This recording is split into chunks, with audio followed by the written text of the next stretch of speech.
បងប្អូនទាំងអស់គ្នាតើសប្បាយចិត្តទេ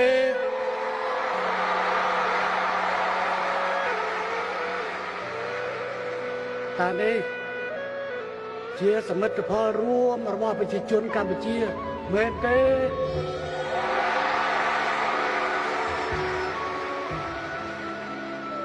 តើនេះគឺជាផ្នែកមួយនៃសាមគ្គីភាពមិត្តភាពក្នុងចំណោមបណ្ដាប្រទេសអាស៊ានមែនទេ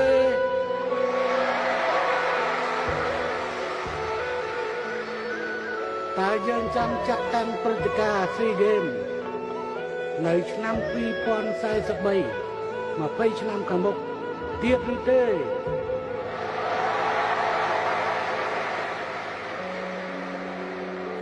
ថ្ងៃនេះយើងពិតជាបានយល់ច្បាស់អំពីអ្វីទៅនៃន័យដែលហៅថាកីឡារស់នៅក្រោមសន្តិភាព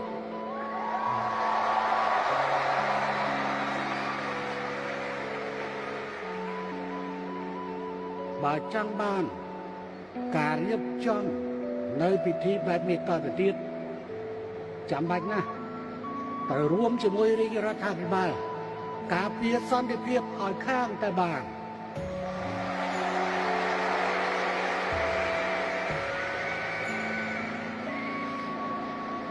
ចំបញ្ចប់នេះក្នុងព្រះបរមនាមព្រះមហាក្សត្រនៃរាជាណាចក្រកម្ពុជាក្នុងនាមរាជរដ្ឋាភិបាលនិងក្នុងនាមខ្លួនខ្ញុំផ្ទាល់ខ្ញុំសូមប្រកាសបិទព្រឹត្តិការណ៍ប្រកួតកីឡាអាស៊ីអាគ្នេយ៍ SEA Games លើកទី32ឆ្នាំ2023ចាប់ពីពេលនេះតទៅសូមអរគុណ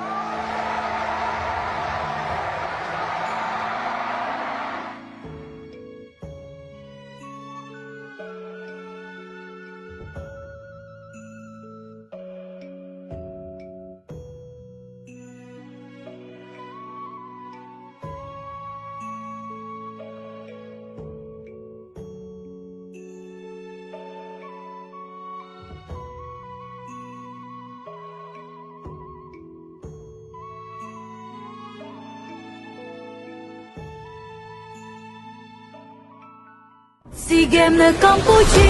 កិត្តិយសដល់ជាតិប្រជាព្រឹត្តិការណ៍ដ៏ធំហេតុ